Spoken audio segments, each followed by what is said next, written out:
રાજનીતિ સંદેશ ન્યૂઝમાં આપનું સ્વાગત છે। DFCCIL એ અત્યાધુનિક ઓપરેશન કમાન્ડ સેન્ટર અને ન્યૂ સાણંદ કનેક્ટિવિટીનું પ્રદર્શન કર્યું। રેલવે મંત્રાલય હેઠળના જાહેર ક્ષેત્રના ઉપક્રમે dedicated freight corridor corporation of India લિમિટેડે તેના અમદાવાદ યુનિટ હેઠળના કામોના સંપૂર્ણ કમિશનિંગની જાહેરાત કરી છે, જે સ્વતંત્રતા બાદના ભારતના સૌથી મોટા રેલવે ઇન્ફ્રાસ્ટ્રક્ચર પ્રોજેક્ટમાં એક મહત્વપૂર્ણ માઇલસ્ટોન છે। ઉત્તર પ્રદેશ, હરિયાણા, રાજસ્થાન, ગુજરાત અને મહારાષ્ટ્રમાં 1506 કિલોમીટર સુધી ફેલાયેલો વેસ્ટર્ન ડેડિકેટેડ ફ્રેટ કોરિડોર હવે અમદાવાદના સાબરમતી ખાતેના અત્યાધુનિક ઓપરેશનલ કંટ્રોલ સેન્ટર દ્વારા સંચાલિત અને મોનિટર કરવામાં આવશે। આ ફેસિલિટી સમગ્ર પશ્ચિમ રૂટ માટે ઓપરેશનલ નર્વ સેન્ટર તરીકે સેવા આપે છે। એશિયામાં તેના પ્રકારની સૌથી મોટી 72 મીટર લાંબી કર્વ્ડ વિડિયો વોલ સાથે આ સેન્ટર આખા નેટવર્કમાં તમામ ફ્રેટ ટ્રેનો, ઓવરહેડ પાવર સિસ્ટમ્સ અને ટ્રેકની સ્થિતિનું રિયલ ટાઈમ મોનિટરિંગ સક્ષમ બનાવે છે। હોટ એક્સેલ ડિટેક્શન માટે ઓટોમેટેડ એલાર્મ્સ જેવી સંકલિત સુરક્ષા સુવિધાઓ તાત્કાલિક કાર્યવાહીની ખાતરી આપે છે, જેનાથી સુરક્ષિત ફ્રેટ ઓપરેશન્સ સુનિશ્ચિત થાય છે। આ ઉપરાંત ડેડિકેટેડ ફ્રેટ કોરિડોર તેની સમગ્ર લંબાઈમાં કોઈ માનવ રહિત લેવલ ક્રોસિંગ વિના કાર્યરત થનાર ભારતનો પ્રથમ કોરિડોર છે। DFCCIL અમદાવાદના ચીફ જનરલ મેનેજર મનીષ અવસ્થીએ જણાવ્યું હતું કે અમદાવાદ ખાતેનું operations command centre western dedicated freight કોરિડોરની હાર્ટબીટ છે। અહીંથી અમે 100 કિલોમીટર પ્રતિ કલાકની ઝડપે લાંબી અને ઝડપી ટ્રેનોની અવરજવરનું સંચાલન કરીએ છીએ, ડબલ સ્ટેક કન્ટેનર ઓપરેશન્સનું સંચાલન કરીએ છીએ અને ભારતના સૌથી વ્યસ્ત બંદરોને તેના ઔદ્યોગિક કેન્દ્રો સાથે જોડવામાં મહત્તમ કાર્યક્ષમતા સુનિશ્ચિત કરીએ છીએ। વેસ્ટર્ન ડેડિકેટેડ ફ્રેટ કોરિડોરનું લેટેસ્ટ માઇલસ્ટોન એ ન્યૂ સાણંદ કનેક્ટિવિટીનું કાર્યરત થવું જોઈએ। આ કનેક્ટિવિટી એક એન્જિનિયરિંગ અજાયબી અને વ્યૂહાત્મક જોડાણ છે, જેમાં ભારતના પ્રથમ મોટા પાયાના રેલ ઓવર રેલ ફ્લાયઓવરનો સમાવેશ થાય છે, જે દેશના ચારેય ખૂણાઓ વચ્ચે સિમલેસ ફ્રેટ હેરફેર શક્ય બનાવે છે। પાલનપુર ન્યૂ મકરપુરા સેક્શનના ઉમેરા સાથે DFCCIL હવે મુન્દ્રા, કંડલા, ટૂના, નવલખી અને પીપલાવ જેવા મુખ્ય બંદરોને સીધા જ ડેડિકેટેડ નેટવર્ક સાથે જોડે છે, જેના કારણે પરિવહન સમય 24 થી 36 કલાકથી ઘટીને 12 થી 13 કલાકથી પણ ઓછો થઈ ગયો છે। આ વિસ્તૃત કનેક્ટિવિટીથી વર્તમાન ભારતીય રેલવેના પેસેન્જર અને માલવાહક રૂટ પરની ભીડ ઓછી થશે। બંદર બાઉન્ડ ટ્રેનો માટે અગાઉની એક ટ્રીપના સમયગાળામાં 1.5 થી 2 ટ્રીપ બની શકશે। પાલનપુર, મહેસાણા, સાણંદ, વડોદરા, જામનગર અને તેની આસપાસના પ્રદેશોમાં ઉદ્યોગોને ટેકો મળશે, તેમજ લોજિસ્ટિક્સ ખર્ચમાં ઘટાડો થશે અને સપ્લાય ચેનની વિશ્વસનીયતામાં સુધારો થવાની અપેક્ષા છે। આ કોરિડોર MSME, ઈ-કોમર્સ પ્લેટફોર્મ્સ અને અન્ય સમય સંવેદનશીલ ઉદ્યોગો માટે હાઈ સ્પીડ કાર્ગો સેવાઓને પણ સમર્થન આપે છે, જેમાં new Rewari new Sanand connectivity દ્વારા 11 કલાકથી પણ ઓછા સમયમાં માલસામાનનું પરિવહન શક્ય બને છે, જેનાથી રસ્તાના પરની નિર્ભરતા ઘટે છે અને છેલ્લા માઇલ સુધીની કાર્યક્ષમતામાં સુધારો થશે।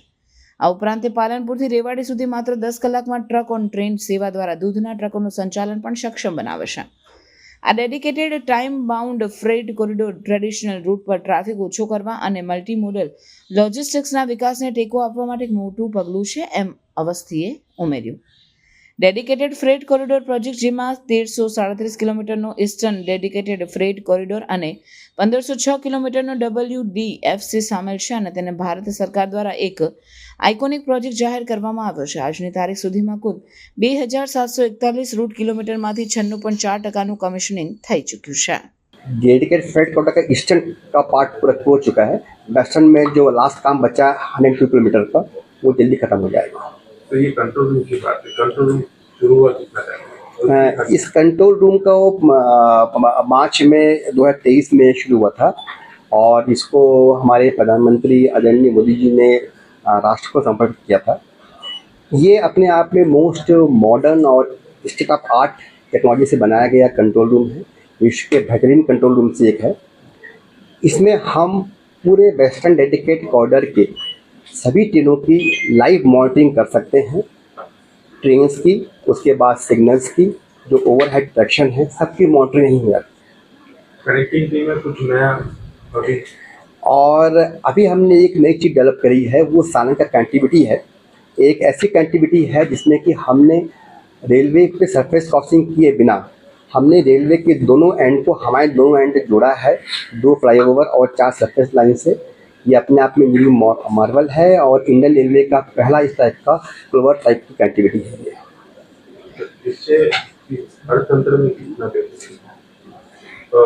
इकोनॉमी में कितना फर्क पड़ेगा, कितना बेनिफिट? इसमें जो लॉजिस्टिक कॉस्ट को रिड्यूस करने की बात चल रही है और कम से कम 5 से लेके 6% जो टारगेट है लॉजिस्टिक कॉस्ट को कम करने का संभावना है। तो DFCC के आने के बाद लॉजिस्टिक कॉस्ट एक कम होगी। सेकंड, इन्वायरमेंटल बहुत फ़ायदे होंगे इसके। और थर्ड, जो हम जो लोकल इंडस्ट्रीज़ हैं जिनके लिए हम टर्मिनल बना रहे हैं या PFC बना रहे हैं उनको फ़ायदा होगा।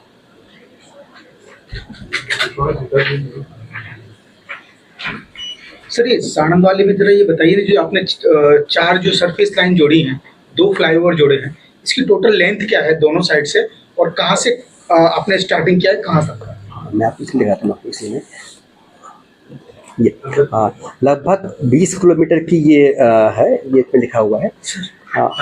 हमने सानन के स्टेशन को 2 यार्ड में बांटा। एक हुआ सानन नॉर्थ, एक हुआ सानन साउथ। सानन नॉर्थ को हमने जोड़ा इंडियन रेलवे के गौरागोमा से और IR के सानन से। इसी प्रकार सानन साउथ को हमने जोड़ा इंडियन रेलवे गौरागोमा से और इंडियन रेलवे के सानन से। और फिर जब हमें खुद ऊपर जाना था तो उसके बाद हमने फ्लाईओवर बनाया और सानन नॉर्थ को और साउथ को रेल फ्लाईओवर जोड़ा। 2 रेल फ्लाईओवर हैं, उसके द्वारा से जोड़ा गया। सर, आपने बात की है मालवाहक ट्रेनों की, एक टाइम टेबल से चलेगी जी। कब से और किस तरह? कुछ ट्रेन तो अभी भी चल रही हैं, जैसे कि बताया मैंने आपको truck on train. Truck on train जो है जिसमें कि हम पालनपुर से जो मिल्क के ट्रक हैं उसको हमारे फ्लैट वैगन के ऊपर लोड करके और 10 घंटे के अंदर में रेवाड़ी पहुँचाते हैं। डेली एक रख जाता है, एक रख आता है।